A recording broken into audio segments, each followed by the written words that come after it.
तर काय सांगाल, काल आदित्य ठाकरे यांनी मराठवाड्यातल्या नुकसानीची पाहणी केली, अनेक जिल्ह्यांमध्ये जाऊन त्यांनी दौरा केला. गेल्या 8 दिवसापासून मराठवाड्यामध्ये कोसळणारा पाऊस, त्यामुळं अनेक धरणं ओव्हरफ्लो झालीत, अनेक शेतामध्ये पाणी गेलेलं आहे, शेतकऱ्यांच्या पिकाचं अतोनात नुकसान झालेलं आहे आणि याची गंभीर दखल सरकारने घेतलेली आहे. मुख्यमंत्र्यांनी सर्वांना निर्देश दिलेले आहेत की कोणत्याही परिस्थितीत तातडीने पंचनामे करून त्यांना मदत कशी पोहोचेल याबद्दल कारवाई करा आणि सरकारला त्याचा अहवालसुद्धा सादर करा. सरकार हे शेतकऱ्याच्या पाठीशी आहे हे सर्वांना माहिती आहे आणि त्या पद्धतीने निर्णयसुद्धा घेण्यात येत आहेत. आणि यामुळंच काही विरोधी पक्षाच्या नेत्यांनी मराठवाड्याचा दौरा करण्याचा प्रयत्न केला. तुम्ही जर दौरा पाहिला असेल तर 2-3 शेतामध्ये जाणं, शेतकऱ्याशी हात मिळवणे करणं आणि एकदाच आपण मराठवाड्यामध्ये येऊन शेतकऱ्याच्या बांधावर गेलोय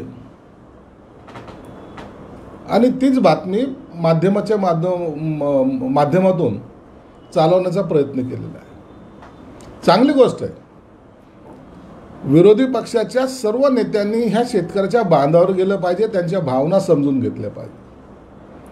जेव्हा शेतकरी अडचणीत येतो त्या टायमाला त्याच्या पाठीशी उभं राहण्याचं सरकारची भूमिका तर आहेच आहे, परंतु अशीच सामंजस्याची भूमिका जर विरोधी पक्षाच्या इतर नेत्यांनी जर घेतली तर मला वाटतं शेतकऱ्याला सुद्धा दिलासा मिळण्याला हातभार लागेल. परंतु राजकीय स्टंटबाजी करू नका. कालचा जो आदित्यांचा दौरा होता फक्त स्टंट आणि स्टंट होता. आणि तुम्ही पाहिलं असेल तर काल एक जी काही घटना घडली, आदित्यच्या गाडीमध्ये सरडा घुसला, एक सरडा बाजूला असताना दुसरा सरडा घुसल्यामुळं आदित्य साहेबांना बाहेर पडावं लागलं. हा मोठा जोक आहे. म्हणून बाजूला बसलेल्या सरड्याला पहिलं बाहेर काढा. अचानक येणारा सरड्याला तुम्ही हटवू शकता, पण बाजूला बसलेल्या सरड्याचं काय असा प्रश्न सर्वसामान्य शिवसैनिकाला पडल्याशिवाय राहिला नसेल.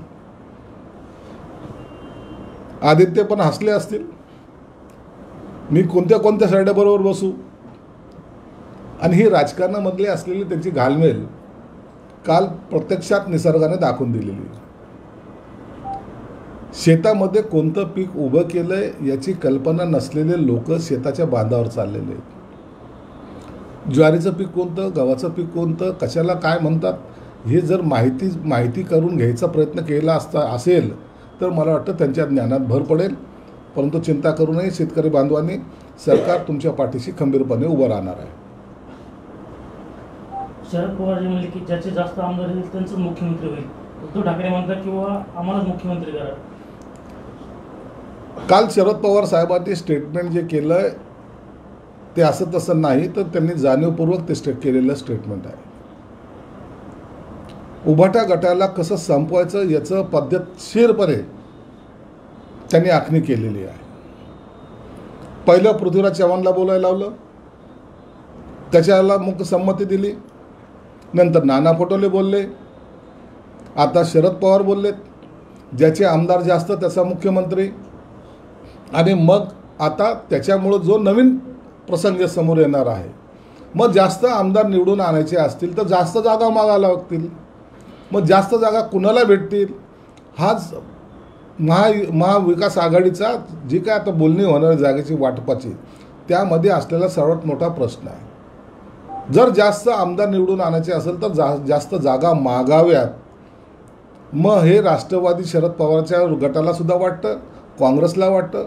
म्हणून आता ही महाविकास आघाडीमध्ये जी काही बिघाडी होणार आहे त्याची सुरुवात काल शरद पवारांनी केलेली आहे. एक मात्र निश्चित आहे, त्यांनी माननीय उद्धव ठाकरेंना त्यांची जागा दाखवण्याचा प्रयत्न निश्चितपणे केलेला आहे. आम्ही तुम्हाला मुख्यमंत्री म्हणून स्वीकारत नाहीत हे संकेत त्यांनी काल दिलेले आहेत. जेव्हा सत्ता पाहिजे होती हे काय आज घडलेलं नाही. 95च्या काळामध्ये जेव्हा त्यांची आवश्यकताही नव्हती त्यांनी बिनशर्त पाठिंबा भाजपला दिला होता.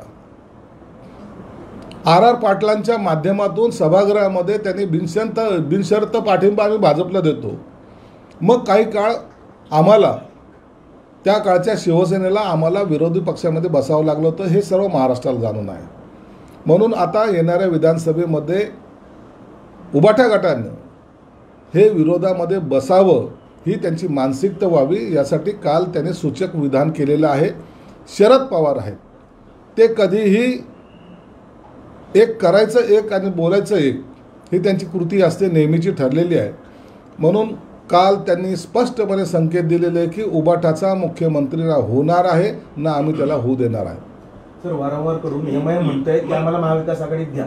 या संदर्भामध्ये काल त्यांनी पत्रकार परिषदही घेतली. आवश्यक आहे ना. जेव्हा लोकसभेला मुस्लिमांची मतं तुम्हाला चालतात, त्या मुस्लिमांच्या मतासाठी तुम्ही त्यांच्यावर तुम्हाला आता पाकिस्तानला पाठवणार आहे, तुमच्यावर आता संकट येणार आहेत म्हणून जे भुलभुलया देऊन त्यांची मतं घेतली, मग त्यांना तुम्ही बरोबर का घेत नाही हा प्रश्न ते एमआयएमने विचारलेला आहे. मला वाटतं एमआयएमला महाविकास आघाडी बरोबर घेण्यात त्यांना काही वाईटही वाटणार नाही, गैरही वाटणार नाही. घटना बचाव म्हणून दलितांची मतं घ्यायचा प्रयत्न केला, मुस्लिमांची मतं घ्यायचा प्रयत्न केला, परंतु त्यांना न्याय द्यायचा जेव्हा वेळ येते त्या टायमाला हे एकदम बाजूला जसे होतात. त्यामुळं एमआयएमने दिलेला इशारा आहे आणि मुस्लिम समाजाची डोळे उघडायसाठी त्यांनी काढलं आता मुंबईला जायची त्याची तयारी आहे की आपल्या मताचं हे फक्त वापर करतात हे दाखवण्याचा एमआयएमचा प्रयत्न आहे. पण एमआयएमने असं देखील इम्तियाज जलील यांनी इशारा दिला आहे, जर वक्तव्य जे केलंय महाराजांनी आणि राणींनी त्यांच्यावरती तातडीने कारवाई झाली नाही तर मुस्लिमांनी आपापली वाहनं घ्यावी आणि 5 दिवसाच्या अल्टिमेटम नंतर आम्ही मुंबई गाठू. मुख्यमंत्र्यांवर पण टीका केली की मुख्यमंत्री अशा वक्तव्य करणाऱ्या माणसासोबत कसं राहतात. रामगिरी महाराजांनी मी आजही सांगतो की त्यांनी केलेलं कोणतं वक्तव्य चुकीचं हे त्यांनी आम्हाला सांगावं. त्या वक्तव्यामधली असलेली चूक त्यांनी आमच्या निदर्शनास आणून द्यावी तर आम्ही त्यांना मानू. परंतु रामगिरी महाराज बोलल्यानंतर माजी खासदार इम्तियाज जलील यांनी काय बोललं आहे त्या स्टेटमेंटचा कुणीही कुठंही उल्लेख येऊ देत नाही. त्यांनी जर हिंदू धर्माच्या एखाद्या महाराजांबद्दल अपशब्द वापरले असेल तर त्याचीसुद्धा गय केली जाणार नाही, हे तेवढं सत्य आहे. मुख्यमंत्री एकनाथ शिंदे साहेब असो, त्या केसाला धक्का लागणार नाही ही भूमिका सर्व जाती धर्माच्या धर्मगुरूंसाठी केलेलं त्यांचं हे विधान आहे. आम्ही कुणाचा अपमान करायच्या मनस्थितीत नाही, करणार नाहीत आणि कोणत्याही धर्मगुरूंना कोणी जर धमक्या देत असेल तर त्यांना सोडणार सुद्धा नाही हे स्पष्टपणे मुख्यमंत्र्यांनी सांगितलेलं आहे. शरद पवार वारंवार म्हणतात की आम्हाला मुख्यमंत्री पदामध्ये इंटरेस्ट नाही. काल त्यांनी पुनरुच्चार केला आहे, याकडे तुम्ही कसं बघता? त्यांनी काल मुख्यमंत्री पदामध्येच इंटरेस्ट दाखवलेला आहे. शरद पवार जे करायचं असतं ते कधी बोलत नाहीत आणि जे बोलतात ते कधी करत नाहीत. त्यांना काय आवश्यकता होती? ज्याचे आमदार जास्त त्यांचा मुख्यमंत्री. उद्या काँग्रेस आणि राष्ट्रवादी एक राहील, उभाटाला ते बाजूला फेकायचा प्रयत्न करतील. परंतु हे जेव्हा त्यांचे निवडून येतील तेव्हाची गोष्ट आहे.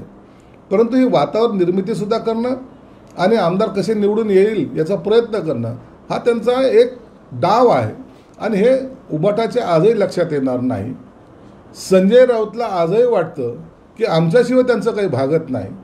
परंतु आता तुम्हाला सोडून काँग्रेस आणि राष्ट्रवादी आपला स्वतःसुभा मांडणार आहे एवढं मात्र निश्चित झालेलं आहे. बरं, ते शेतकऱ्यांना आत्महत्यासाठी नोव्हेंबरमध्ये एक निर्णय घेण्यात आला होता की तातडीने मदत द्यायची, म्हणजे इतर खात्यातून ही पैसे तातडीने दिले जात होते. मात्र आता तर आदेश काढला आहे की ते देता येणार नाही. त्यामुळे आणि हे लाडली बहीण योजनेची जे निधी कमी पडतो त्यामुळे असं झालं जो आरोप होत आहे.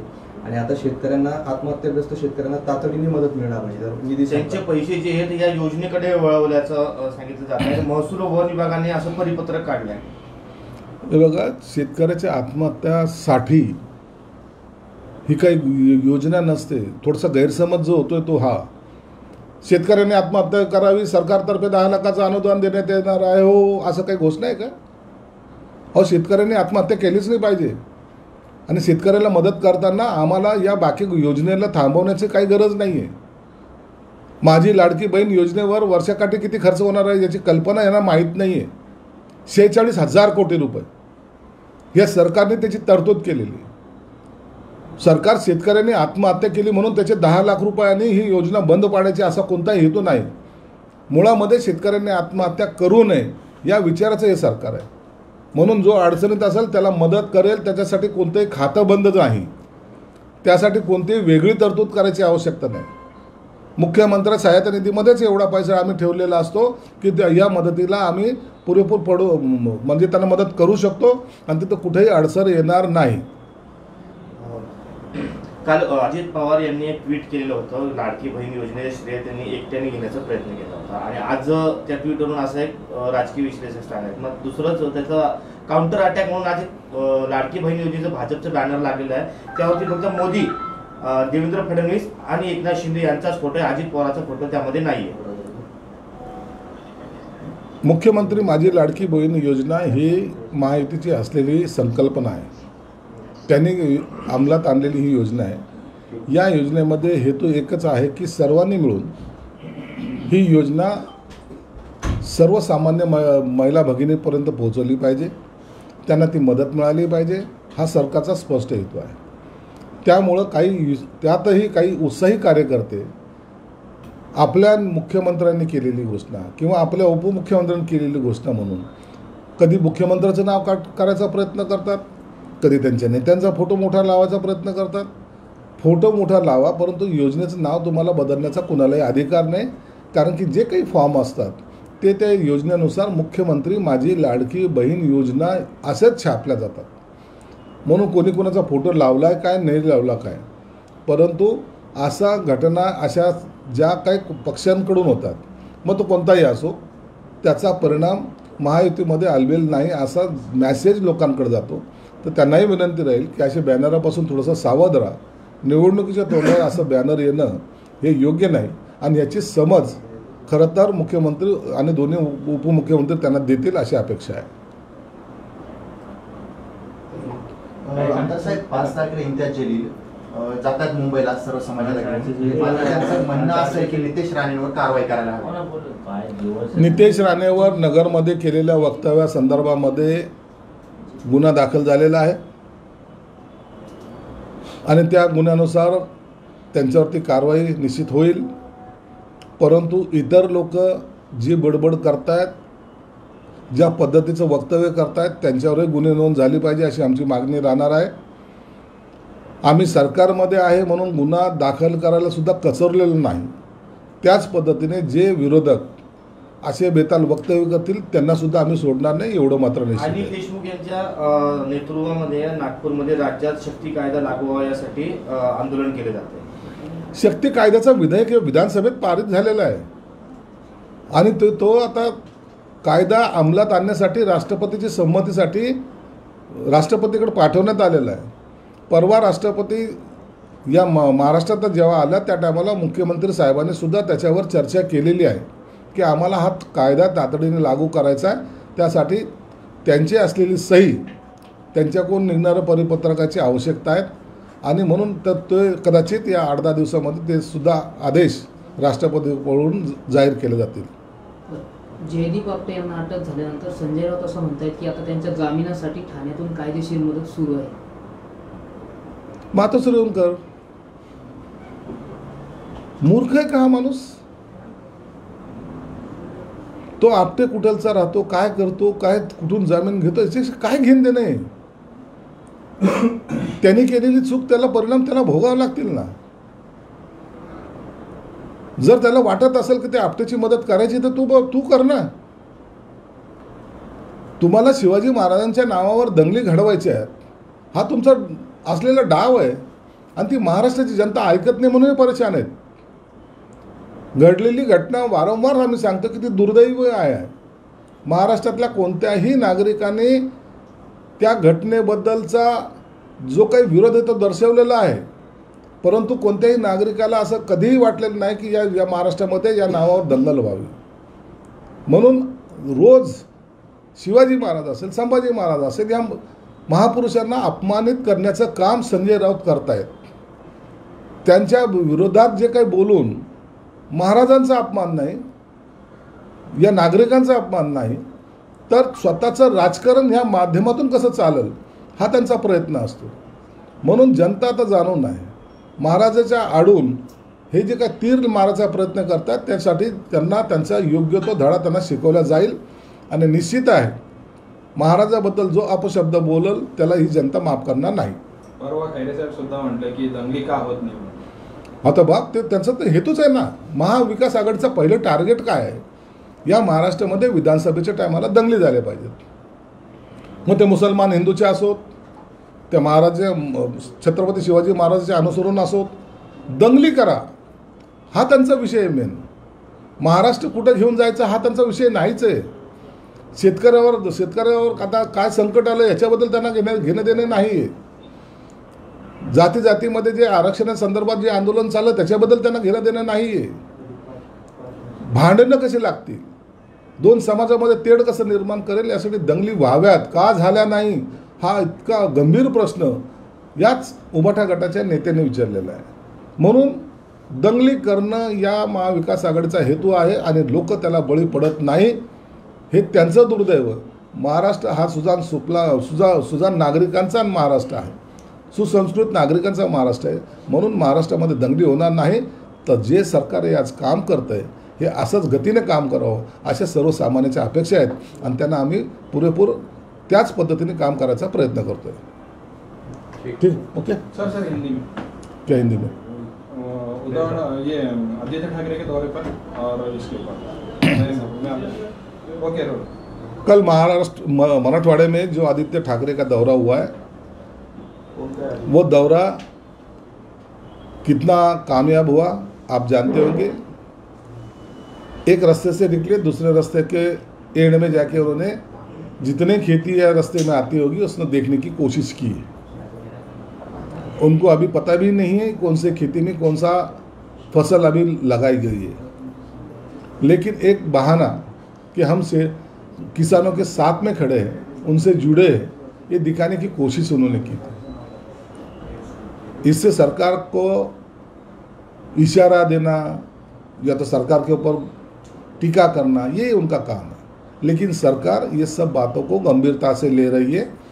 उस किसानों को जो जिनकी खेती एक्चुअली भय चुकी है, कोई फसल उसके पास बची नहीं, उसको मदद करने की सरकार कोशिश कर रही है और उसके पंचनामे हो रहे हैं और सरकार उनके पीछे मजबूती से खड़ी है. ये जो कल नौटंकी उन्होंने की वो लोगों को मान्य नहीं है. राष्ट्रवादी कांग्रेस और कांग्रेस मिलकर क्या उद्धव ठाकरे को अलग करने की कोशिश कर रहे हैं? कोशिश तो क्या, कोशिश नहीं कर दे. कल शरद पवार साहब का जो बयान आया है कि जिसके ज़्यादा एमएलए उसका मुख्यमंत्री, इसके मायने ही ऐसा होता है कि आने वाले ये जगह का जो बंटवारा होगा उसमें सबसे ज़्यादा जगह ये कांग्रेस भी लेगी और राष्ट्रवादी भी लेगी. उभाटा गट को उतना जगह का स्पेस नहीं देगी. नहीं तो कांग्रेस और राष्ट्रवादी मिलकर लड़ेंगे, उभाटा अलग लड़ेगा, ऐसा चित्र कल उन्होंने उसके संकेत दिए.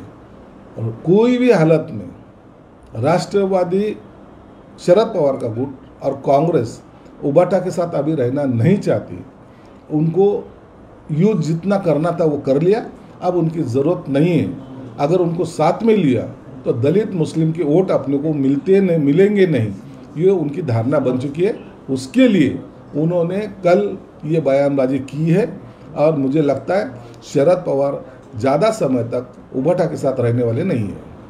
कल इम्तियाज जलील ने रामगिरी महाराज और नितेश राणे को लेकर 5 दिन का सरकार को अल्टीमेटम दिया. कोई अल्टीमेटम दिया नहीं, वो अल्टीमेटम को सरकार मानती भी नहीं. रामगिरी महाराज ने जो वक्तव्य किया है, क्या गलत बोला है ये बताओ तो सही. नितेश राणे ने नगर में जो कुछ बयानबाजी की है उसके ऊपर पुलिसों ने उसके ऊपर गुना दाखिल किया है.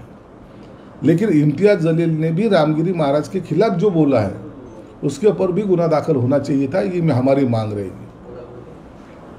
समाज में द्वेष फैलाने का काम कुछ लोग कर रहे हैं, उसमें सबसे ज़्यादा महाविकास आघाड़ी दंगल कैसी ये महाराष्ट्र में होगी इसकी कोशिश कर रही है. और उनके नेता बयानबाजी भी जाहिर तौर पे कर रहे हैं कि हम चाहते हैं ये दंगल क्यों नहीं हो रही, दंगल होना चाहिए, ऐसा उनका स्पष्ट बयान आया है. इसका मतलब ये है ये महाराष्ट्र में जाति जाति में लड़ाई झगड़ा करवाने का काम ये महाविकास आघाड़ी कर रही है, लेकिन लोग उनको सपोर्ट नहीं करेंगे। मोर्चा लेकर मुंबई जाने वाले हैं उन्होंने बताया। तो मोर्चे लेके बहुत सारे मोर्चे जाते हैं, उसमें एक मोर्चा उनका भी जाएगा। विषय असा आहे, पतंगराव कदमांच्या स्मृतीस लोकार्पण जो आहे त्याचं निमंत्रण विश्वजित कदमांनी उद्धव ठाकरे यांना दिलं होतं, मात्र उद्धव ठाकरेंनी खाजगी कार्यक्रमाचे कारण देत जाणं टाळलेलं आहे आणि कदमाच्या कार्यक्रमाला आज राहुल गांधी आहे। कुठेतरी उद्धव ठाकरेंच्या मनात सांगलीतील पराभवाची सर आहे का तुम्हाला काय वाटतं? उद्धव ठाकरेंना आता त्यांची जागा त्यांना कळालेली आहे। जाऊन जरी त्यांना बाजूच्या खुर्चीवर कोपऱ्यात बसावं लागलं तर हा त्यांचा अपमान आहे, म्हणून त्यांनी जाणं टाळलेलं आहे। फोनवर दिलेलं निमंत्रण आणि उद्धव साहेब ते ॲक्सेप्ट करतील असं मला वाटत नाही।